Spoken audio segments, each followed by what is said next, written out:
Alright, ladies and gentlemen, welcome back to the Driveway Engineer. I'm JR. This is Jack. He's being a little bit of a baby today. Today we're going to talk about how everybody thinks that you need thousands and thousands of dollars in aftermarket parts to swap something. You've probably seen the little TikToks and all the other things with the Temu builds and, oh, these guys are crazy thinking you can... Look on the channel. If you're new here, welcome. Jack says hello. Peanut is downstairs looking for some food. If you're new here, know that I've been making these videos for almost 10 years, and there's plenty of evidence for everything I'm saying in my playlist. So you don't need to spend thousands and thousands of dollars, and some of the best performing parts ever are in the junkyard, coming straight out of junkyard trucks. So when you build like you're a broke 17-year-old, sometimes it's actually smarter. So, in no particular order here, number one, oil pumps. People, I don't know what the fixation is on oil pumps and oil pressure. You need some. You need some. If you have none, you're fucked. If you have some, you're fine. That's really all there is to it. Factory pumps are extremely reliable. These engines are extremely reliable, especially if we're talking about Gen 3 stuff. Buy something from a wreck that ran and drove, or buy it from something with a broken frame that runs and drives, and use it as is. They run for hundreds of thousands of miles, and anything that you get from the factory is going to be put together with better tolerances, better metal, better clearances, better procedures than anything, any kind of goofball shimming bullshit you feel like you need to do. The factory pumps just don't really fail. I actually had one that failed. The pressure relief valve failed, and it was because it sat dry with a bunch of crap in it. If you have a running engine, you don't need to change your pump. You just don't. If you're really building like a drift car that's going to sit at like 8,000 RPM for minutes at a time, or a boat, sure, you have loose clearances. You actually need that high volume, but 99% of you're putting a cam in a 5.3, you don't need an aftermarket oil pump. They were totally engineered to survive. Strong, independent women in their Yukons, skipping oil changes with their messy buns, singing in Pink Pony Club all the way to the school pickup line for 5 months in a row. They'll survive your little burnout TikToks. It's fine. Next up, rocker trunnions, roller trunnions. People are fucking fixated on these two, and I don't know why. There's an actual problem. The powdered metal trunnions can fail at high RPM, and then the needle bearings come out, and they'll take out your engine. Your average guy with an average stage 1, stage 2 cam, I hate those terms, but they're the terms everybody uses, so we're going to stick to them, are never going to rev over 6,500, maybe 7,000 RPM, and those rockers are never going to fail. They're just not. There's absolutely no reason for your average guy with a Camaro, Monte Carlo, OBS Chevy, whatever, some mild build with a mild cam. Like you guys, the same people who insist they need trunnions won't rear gear their axles and run around with 223 gears and a G-body.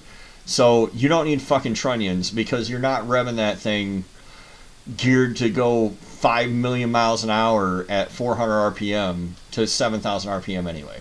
You're just not. They're fine. Your trunnions are fucking fine. And you can find that merch down below. Another segue is the barbell, the billet barbell. There is an oil plastic barbell. It looks like a barbell. It shuttles back and forth to move oil pressure through the engine. It's located behind the rear cover. Sac City Corvette came up with this bullshit solution to a problem that doesn't exist years ago, along with their dumbass tools to align the seals that you don't need to change. It's been like 15 years now. I've never seen a factory barbell fail, ever. What I have seen is people buy barbells from all over the place, and they're machined differently, and they roll the O-ring or they cut the oil ring and they screw their engine up that way. You just don't need to do it. The next thing up is bearings. People, for whatever reason, want to take a perfectly running engine and just go through it. Go through it. I'm going to go through it for my peace of mind. I'll go through it. I'll buy new main. Like, again, Buy something from a donor, buy something from a wreck, you know it runs. Why are you fucking with the bearings? You don't need to screw with them. You don't. You're not gaining anything. It's like tearing the roof off your house because I don't know when the last time the roof was changed, so I'm just going to change it for the fuck of it. You don't do that. You don't do that every day when you come home. You don't rebuild your house. And your normal ass car you drive every day, you don't just totally decide, I'm going to rebuild the transmission today because I need peace of mind.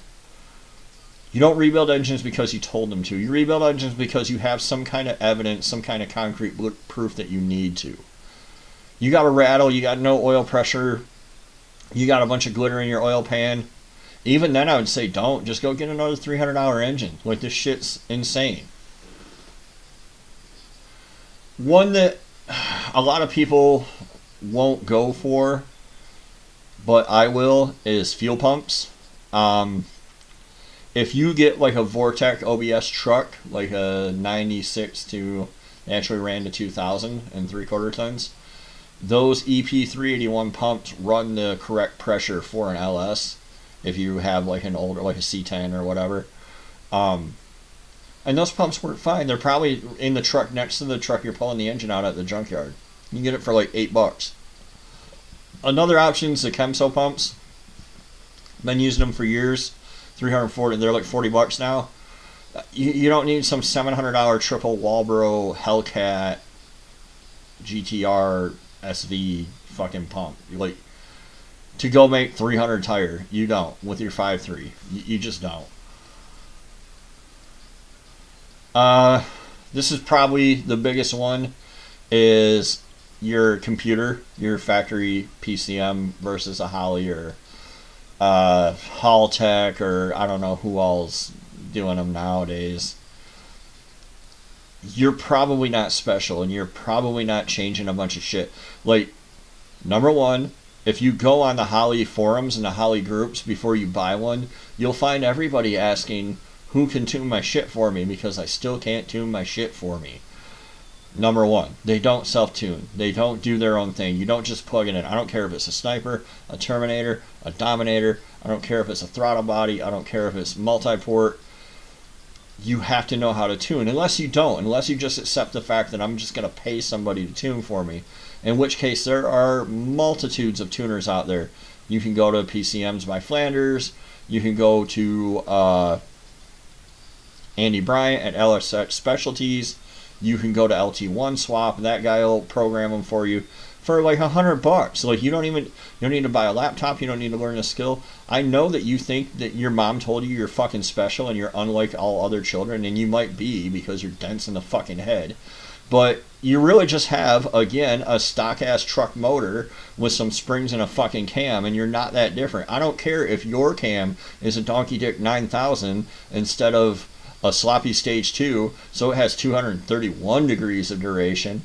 It'll tune the fucking same, and you'll never know the goddamn difference. So don't make that complicated, and don't make it expensive. Like, there's literally Holley's nowadays. A Holley Terminator X system's like $2,200. That's fucking bananas. No wonder you think you can't get swaps done for less than $5,000. Take your $500 engine, use your whole ass harness, hook the power to it in the 3 places it needs, ground it, and get a canned tune off the internet and go do fucking burnouts and quit being such a fucking wiener. This shit's crazy. Harnesses, same thing. Same thing. I'm a big fan of using Junkyard harnesses, but I'm also a big fan of using $80 cheap Amazon harnesses. And the reason for that is because I'm not afraid to troubleshoot, and I'm very, very familiar with the data and the flowcharts in my head that I need to go through. If you're not comfortable with that, just take your entire harness, feed the fuse box, a stock fuse box, 3 places of power, a couple grounds, and you're done. You're done. And that wire, and the wiring in general, like the wire that you pull out of a junkyard harness, if it's not already all frayed up and cut up, it's better wire than you're going to get from the AutoZone. And a bunch of you still go to O'Reilly's and AutoZone. You really shouldn't. If you insist on having new wire and doing things like that, the type of wire you need is either TXL or DXL, depending on what you're doing. You can find it on Amazon, Dell City, Mouser. But I pull tons of wire out of junkyard harnesses, and it works just fine. So, things that I would probably not replace from the junkyard, like I'm not going to do an oil pressure sensor. I typically don't use them at all. Valve springs, they're junk. The stock valve springs on an LS are legitimately junk out of the box. They can barely control the stock cam. I wouldn't use those on anything. Unless I'm just using a whole stock engine, right? Like that's the, if I'm using a whole stock engine, then I'll use all this stuff. But I'm not going to use time and chain. I'm not going to use oil pressure sensor. I'm not going to use... I will use rockers. I will use push rods. There's a video of me literally picking a push rod up off the ground, wheeling it off, putting it in a Darrow, and it doing burnouts. The reason that the LS platform is so incredibly legendary and so beat to death is because these parts work together and they survive. They survive abuse well beyond what they should. You're not gonna make it better. You're not, right? So just accept it for what it is and take it for what it is. Thanks for watching. We'll see you next time on The Driveway Engineer. And let me know what you think down below. See ya.